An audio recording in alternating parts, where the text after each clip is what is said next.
In this video, I'm gonna go over the 6 expenses that I've cut out over the past year that has allowed me to save more money. By cutting these things out, it has allowed me to have so much more money at the end of the month that I'm able to allocate towards things that are going to boost my quality of life. So let's get into it. The number one is the latest technology. I feel like there's 2 types of people. There's the one person who's eagerly waiting for that new iPhone every single year. They're first in line, they pre-order it, and can't wait to get their hands on it. And then there are people like me who still use their iPhone 8 Plus and have a MacBook from 2012. You know, when I first got my iPhone 8 Plus, I think the iPhone X or so, 10X, whatever, just came out and people were raising their eyebrows and telling me to get with the times. Apparently it wasn't cool to have the home button anymore, but honestly, I can't see myself without the home button. Let's not forget my MacBook Pro, older than both of my nieces. Honestly, I just couldn't get myself to drop like $2,000 plus on a new MacBook. It just wasn't in the cards for me. What I ended up doing was going on Newegg and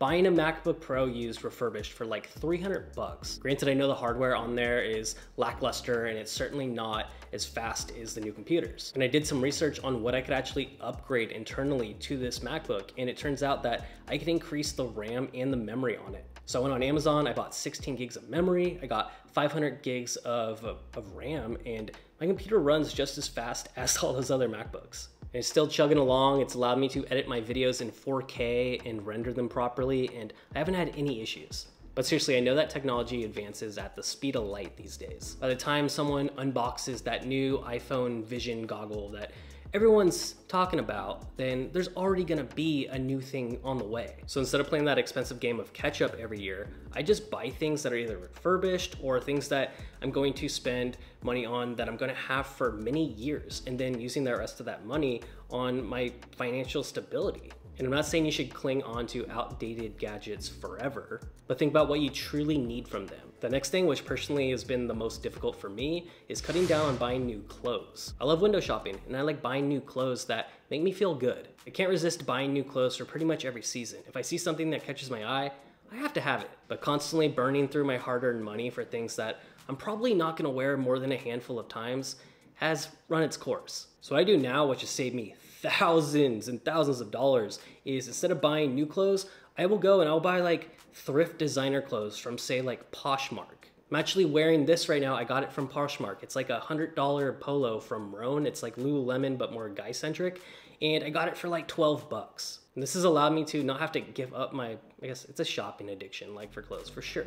But I have been able to embrace like finding deals and getting really excited about that. And then I'm spending less than I would have still. I'm saving a lot of money, but I'm getting a lot more. And I'm just really excited about getting that win of getting something that other people are spending a ton of money on. And guess what? Nobody even knows my clothes had a previous life. The next one is cable or TV satellite subscriptions. It's crazy to think that something that I could have never lived without for so many years is now something that I don't even care to have. And overall, at this stage of my life, I definitely prefer having something like Netflix or Hulu or even Peacock. But the one thing about cable and satellite TV is live sports. And unless you're willing to give up an arm and a kneecap to get NFL Red Zone, you're kind of out of luck a lot of times, unless you go to a bar or a public place where they show it. But I have a secret weapon that has saved me all that money and time having to go out and probably spending that money on beer or wherever else. You ready? It's an antenna I got from the dollar store. So for those rare moments where I have to have something live, I plug this baby in and gotta do a little dangling, but somehow I always end up getting it. It may not be the most fanciest looking thing, it may make my house look a little sketch, but it gets the job done. Personally, I've also found that the plethora of free news and recaps and everything like that, I just get for free on YouTube. So do you really need that expensive cable service, or do you feel like you can subsidize it by doing something like this? The next culprit that I've cut out significantly is buying my daily lattes. I used to be a bona fide coffee shop enthusiast, ready to surrender my hard-earned money for a $6 cup of bean water. And since it's only $6, you just kind of think of it as $6, but as you do it every day, that adds up. What I've ended up doing was turning my kitchen into an espresso heaven. And with just a simple press of a button, I'm getting literally the exact same thing, but in the comfort of my own home. And we did the math on the cost per serving here, we did on the pods, runs around 86 cents. So if you finally are spending way too much money on coffee, you can still get your caffeine fix, but you could do it a much smarter way. Another expense that I've cut out significantly is buying ready-to-drinks at gas stations and bottled water. It's so convenient and easy to just walk into, say, a gas station after you pumped your gas, and you see just an aisle of all the drinks that you could possibly want. They make the displays look so good. They do these deals where you can buy like 2 for $5 or whatever. They just try to get you to just pull the trigger. And I would usually cave and buy a Monster because my name was Kyle in a past life, or I would just buy a bunch of bottled water because they're like 2 for $4. But after getting reprimanded for contributing to the pollution of our great oceans, I realized that I was pouring money down the drain too. This is when I decided to invest in a reusable water bottle. Not only does this allow me to save the oceans and prevent me from buying overpriced water bottles, but it also allows me to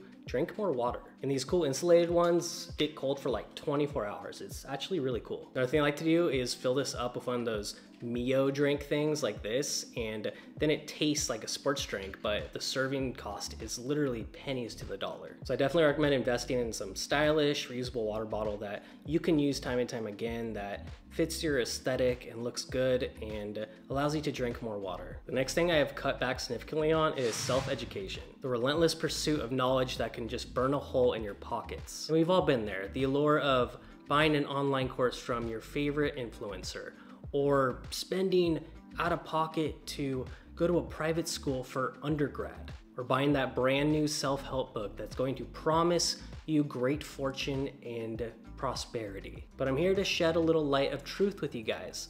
Most of all of this stuff you can get for free on the internet. As a recovering self-help enthusiast, I spent way too much money in my 20s buying things that I thought that I could only get by getting this course or this book. Quest for knowledge knew no boundaries, and apparently so did my wallet. And after spending way too much on college and piling up books that I never even read, it was only then that I realized that, yeah, you can get all this stuff for free on the internet. The brightest minds are just a click away. It's insane. You can literally watch a Harvard professor talk in your living room, in your pajamas. There's even a YouTube channel called Modern MBA, and honestly, it's pretty damn close. Learning is no longer confined to the hollowed halls of institutions or textbooks that you can only get at those institutions. There's websites like Coursera that offer free online courses from the best universities. With YouTube hosting an array of educational channels, there's literally no limit to what you can learn. So embrace these free resources and understand that just because it's free doesn't mean it's not valuable.